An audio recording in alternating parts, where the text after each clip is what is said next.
Given the wonderful freedom of a secular conversation where no one's going to say anything about your right to say it, why don't you say what you actually think? How about that? Okay, yes, Anne, and then I'd love to hear from Frank. Can I just say that what I find interesting about your book, Christopher, is that everyone's the same, and yet we're all violently different. And if you are a cultural Catholic, as I am, I don't listen to what the Pope says every day and take my guide from him. My mother, who's 84, says she had a Vatican bypass 30 years ago. You know, it isn't like you see. Maybe because you're not a believer, you don't understand that. Sounds like progress of a kind. No, but she converted from a completely non-believing family when she was about 20. But the thing is that religion is so manifestly pluralist as well. I mean, there's so many different ways in which people see God. And even within the Catholic Church, there's violently different ways in which people practice their faith. Did you say and violently? The idea... I missed that. You did say violently. Well, violently, I agree with you. I agree with you on all that you say about violence among religion. And that's the point.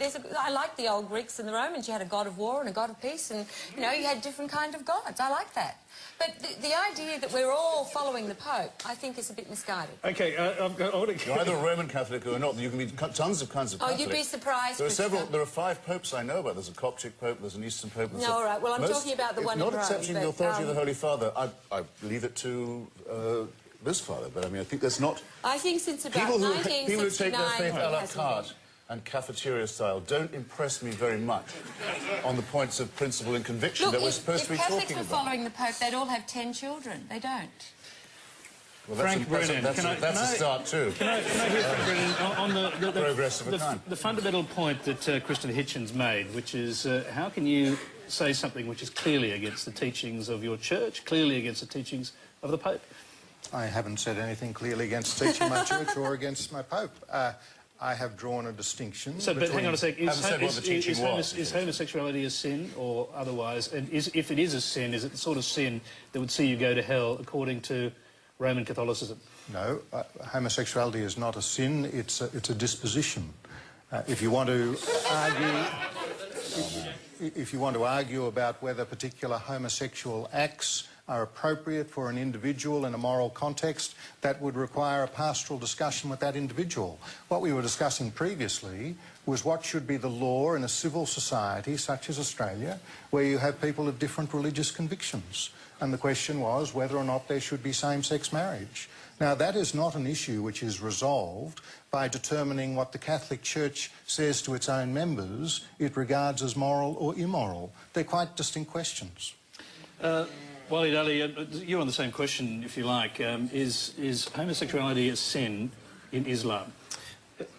I'll get to that. The thing I want to say...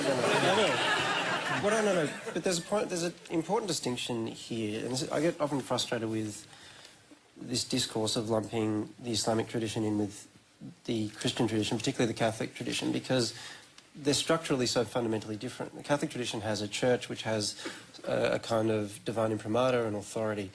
The Islamic tradition is a far more anarchic tradition in a sense. There is no centralised authority, especially in the Sunni tradition.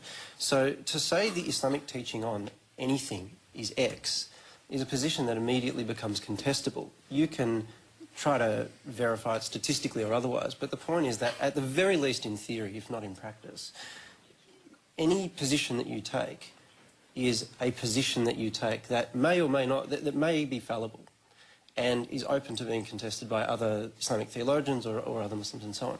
So on any question, whether it be homosexuality or it be anything, you will find a position that the majority take. And on the question of homosexuality, undoubtedly, if you took a poll in the Muslim world, you would find that most people would consider it sinful behaviour. But if you took... Dodging it. It's not what Muslims think, it's what Islam teaches. Yeah, but, okay, but my question is, what exactly is your repository of a list of Islamic conclusions? There is no book called Islamic law. There is no Islamic body that says this is what Islam teaches. It has for 1400 years been an ongoing conversation. So, and what ongoing conversations are very good. Yeah, but that's my point. If there is a criticism I would make of the Muslim world, it is this. It is that, particularly in the post-colonial era, as religion has become an identity movement rather than something that's actually anything to do with spirituality and faith, in my view. Particularly in the post-colonial world, that religiosity, Islam, has become instrumentalised as a list of conclusions, as a political ideology, as though there is some manifesto you can just download from a computer and install into a society. It doesn't work that way, certainly not in the classical tradition. The classical tradition was one of constant debate. That's why it was very difficult to get something like an Inquisition going. We managed it at some point, but it was not terribly successful, and it ultimately crumbled, because you can't ultimately centralise authority to make definitive statements on behalf of God in the Islamic tradition. That's an act of polytheism to do that in the Islamic I'm just going to interrupt the flow for a minute, because we have another question tonight. It comes from Haiti Crichton. Yes, my question is for Christopher Hitchens. With many voters using a politician's religious persuasion to influence their vote, do you expect to see in your lifetime an openly atheist politician be appointed to the head of government, for example, for Australia, Britain or the United States? I'm not going to let Christopher answer this immediately. I'd rather throw it around the panel first. Frank Brennan. I think undoubtedly. I mean, perhaps not so readily in the United States, or if in the United States the presidential candidate were atheist, he or she would probably still proclaim some religious conviction in that that's part of the United States. But I think here in Australia, whether or not one of our political leaders, I would think, was an atheist or of a religious persuasion, I think is almost an irrelevance to the Australian community.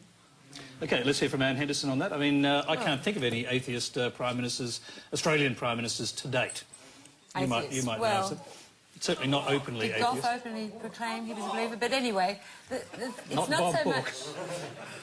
It's not so much whether you're an atheist or an agnostic or a believer, it's what you say to the people you are. I find it interesting at the moment, and I wouldn't have thought it would have happened in the 1980s, that all leaders of countries in the West seem to want to go to church every Sunday.